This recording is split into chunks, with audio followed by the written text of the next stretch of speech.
everyone. Friday Live. Welcome to Friday Live. Um, We want to celebrate before the month is over. This month is AAPI, actually AANHPI. month. So, yes, I think they're incorporating more and more of Native the Hawaiian. actual. So Yes. Asian American, Pacific Islander, Native Hawaiian are included. So basically, in that group, we have all the the Chinese, Japanese, Korean, Filipino, all the islands, Malaysian, the Pacific Indonesian, Islands, and then now we're adding in the Native American Hawaiians, Native Hawaiians. So, to wrap this up, I think it's special that, of course, we are giving more shout outs to all the Asian communities, Asian cultures that are prospering and, trying to make it in the United States. Yeah, as immigrant families of Asian descent, both of us are. I mean, a lot of people in our, we're located in Singapore Valley. So most, a good population, a great population of AAPI representation here. And so we want to talk about our values. Because since what we do is legacy and life and it has a lot cultural to do. values. Yes. So it's a big thing in the Asian culture to want to pass on legacy. We want to pass on values. We want to pass on wealth. We want to pass on hard work. So it is a big thing that Asians are considering this planning process of how do I pass this on and what do I pass on. Yeah, I feel like it's part of something that's always in the background, right? Like a lot of family, they come to when they first move to America, they take roots and they're always thinking about what can they save. I feel like the older generation is very big on saving and being very thrifty on themselves so they could accumulate more to pass on. Right, they can save up more and they can try to get out of debt. Very debt averse. It's a huge thing. I think culturally we're very debt averse and we're very more risk averse, right? Financially. Right. And so, I mean, I think I think as we are moving, sorry, I'm getting a little older. Now the newer generation, they are kind of like in a clash of the getting a loan or not getting a loan, saving or not saving. Right? And then so it's kind of like, what it comes down to, of course, is what you want for yourself. So it's financial knowledge. It's still that number one thing, right? You can take either approach because throughout this cultural, there's that routine of either extreme, either like always talking about money or never talking about money. But I think it's good for our generation to kind of start with the middle ground, to just know more about how to talk about money or know more about your own money situation. Whether or not to talk about it, I think it's personal choice, right? But at least you have that foundation. I think it's knowledge, right? I mean, I think the older generation, yes, like you said, it's extreme. Either it's taboo to talk about money, too crass, whatever it is. But then at the same time, on the flip side, it's always about money. This is too expensive. You can't do this. You can't do that, right? We got to save. For what? We don't know, but we gotta save, right? For a rainy day, right? That could always happen. Or you have those that really don't talk about money, that the dad has it all. Don't worry about everything all You're handled. Good. Don't worry about it. We're good. You never have to worry about money. All you gotta do is make sure you get into a good school. Yeah, get good grades. Don't worry about it. Until when it's not. Right. We have seen instances, right, where families they don't realize their family's actually in financial crisis and in trouble, right? Because they were told to just don't get involved. Those are adult business, that's the dad's business. Yeah, there are times where they weren't able to continue education because their family are actually not as financially savvy or prepared. Yes, they saved, they worked hard, but they didn't have enough.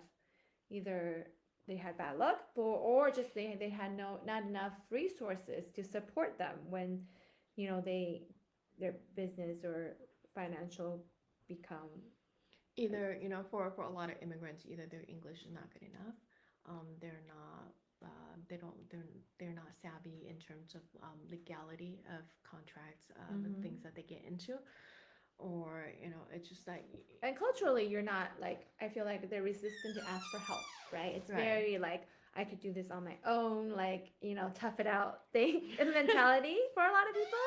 Hmm. So I think, especially in the traditional, like the male um, patriarchy type of society, it's very like, I'm the man of the house. I don't even Yeah. share my troubles with my wife or my kids. I don't, they're afraid to ask for help or uncomfortable asking for help or don't know where to even start asking for help, right? Hmm.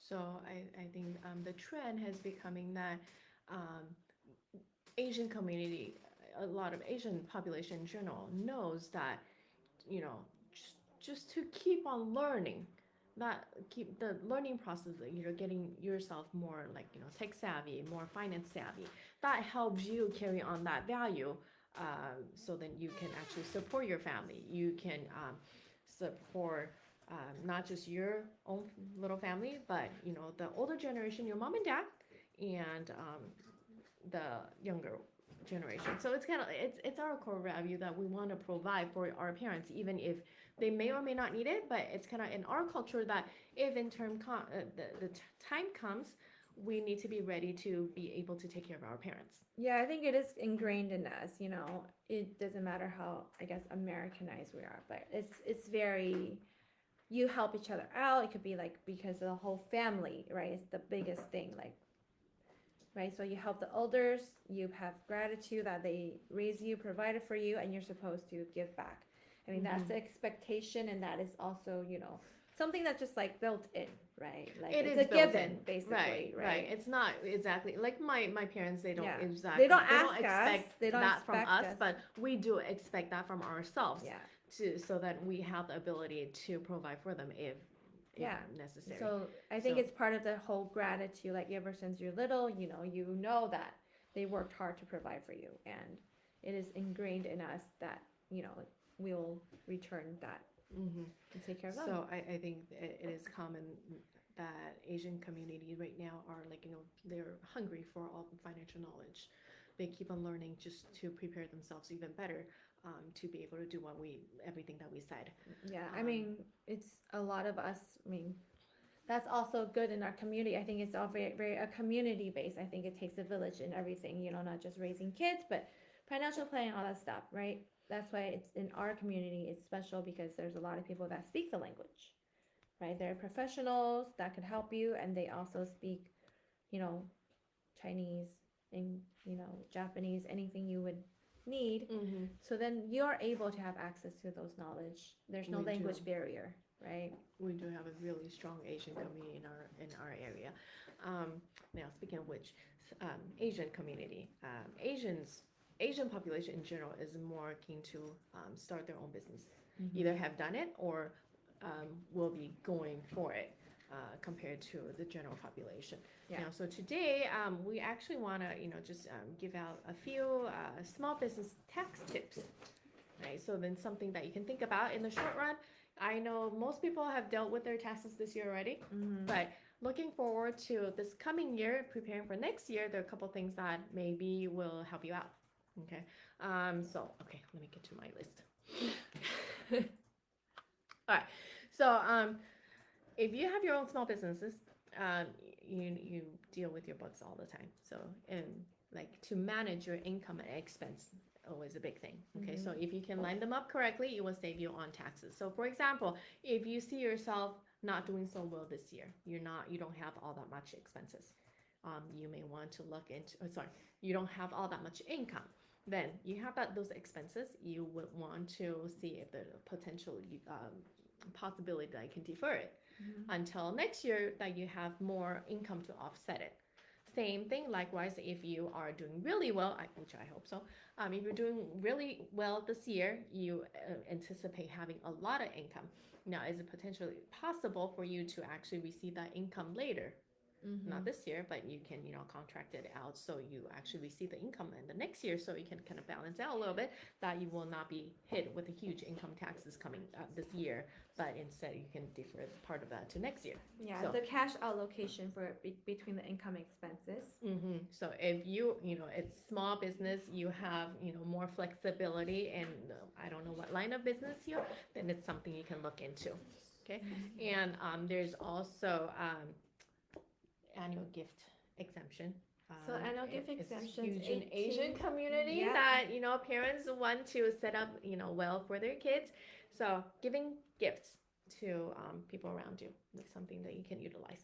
Yeah, there's an exemption amount of $18,000 right now per individual, so you could give to different people, and that could help lower the total asset value too at the end. I mean, in terms of your trust planning and structuring and estate tax issues, that would definitely help as well. Okay, Give so a little bit at a time. every year, a little Yeah. bit. Okay, now not just cash though. If you have small businesses, you can actually give away your company interest. shares.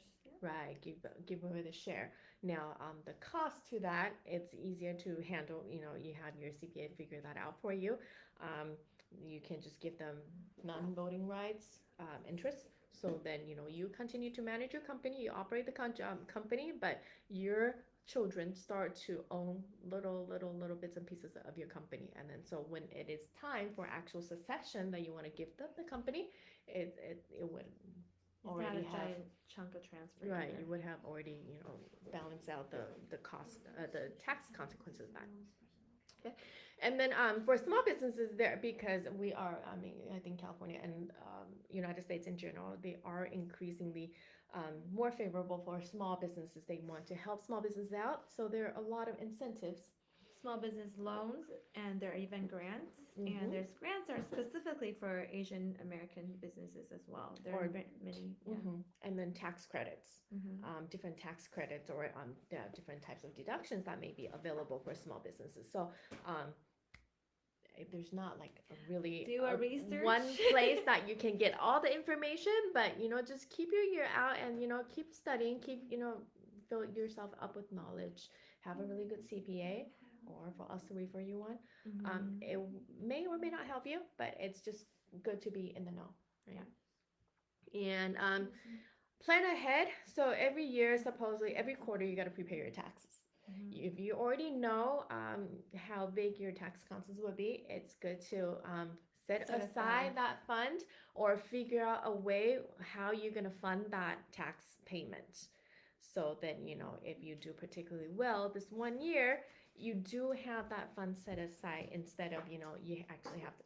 I hear people that, I've done so well, but I kept on investing, and then so I have no cash flow, then they would have to, get a loan to actually pay for their taxes. Yeah. So we don't want to take out loans. Plan ahead. Figure that out. Plan ahead. It always goes back to plan ahead. Forecast. Small businesses, there are a lot of different opportunities that you can set up or add to retirement plans. Okay, there are, of course, the traditional IRAs. Okay, but for a small business, there are SEP IRAs, and you can do your own 401k even or profit sharing plans. So look into those. They could be both for tax deduction purposes. So you pay lower taxes, and for the year, and also for retirement planning. Plan early. Okay, it's just like incentive here and there. I mean, as with any investment, the earlier the timing makes a difference, right? The earlier you invest, because the whole compound interest and how it works, the better. It's not the amount. Like, it's better to have a little bit at a time than try to throw a bunch of lump sum, because it needs to grow over time. That will always help better. As I grow keep your learning, wealth. right? Yeah. Because if I don't have enough fund to do it this year, at least I know it's something in the back of my mind. Whenever I do have that income coming in, I already know what's the step that I want to take. I think contribute what you can slowly, but as soon as you can, and then you can always increase the amount you contribute as you progress and make more money, and that will help over time. And so if you do that over the long run, you are better equipped for retirement and for your income stream, and you would actually be in a better position to pass off all this knowledge and what you've set up for your future generations And come to us, and we can help you figure out, picture your whole your outlook, right? Your whole family's plan. Right. So I'm still, I still want to vouch for transparency and communication. The one extreme is you keep on talking about money, right? It's like this is about money, and it's like how expensive things are, how much is this, how much is that. Not that sense. Okay, I don't need to talk about money. No, we want to look at sense. the big picture, the landscape, your financial landscape, where things are. I feel like a lot of family that do talk about are talking about like, we can't go on this trip, it's gonna cost me that, but you don't know what the pots look like, right? The overall landscape of your assets and how much you have in your account. Sorry, or like parents talk about money, just like comparing how much you make versus how much her or his friends' kids make. That I don't like that comparison, but it just talk about if you make this much money, how do you deal with this much money? Yeah. So it's not about like actually comparison, but have a better overall picture of how the family should be planning each step along the way. Yeah. So long term, keep that going. Communication, consistently communicate. I think Consistently saving, keep going. Revisit the plans, kind of like what we do with our trust plans. Yeah. But I think having a trust plan will also help. That will help you. I think doing a trust and legacy estate planning is one place where you could have all the pieces on the table. I talk to my kids about it's like having all your Lego pieces out and see what you can build. Everybody's gonna build something differently, but at least you have it all laid out and you know where to put everything, and you know what you want to build. And you see how different things interlock, throughout the life of the trust and throughout your own life. Yeah, you can really visualize that and put those things into action once you could visualize that project. So to-do list. We want you to think about your family's core values. What has affected you in your life and your finances or other areas? And what values would you like to carry on, right? To continue or to change moving forward, right? To keep. Support AAPI businesses. Support AAPI businesses. We're going to put a list of people that we personally know and support. Professionals, local businesses, local restaurants we like to go to. So keep that list going, and we hope we can all support each other and plan and grow together. Yes. So happy Friday. Have a good weekend. Oh, it's Memorial Weekend, is it? It is Memorial Weekend. And have fun celebrating. We're wrapping up May, so, hopefully enjoy a nice weekend, and head into June. We'll see what's next. Yep. Plan and live your legacy. Bye.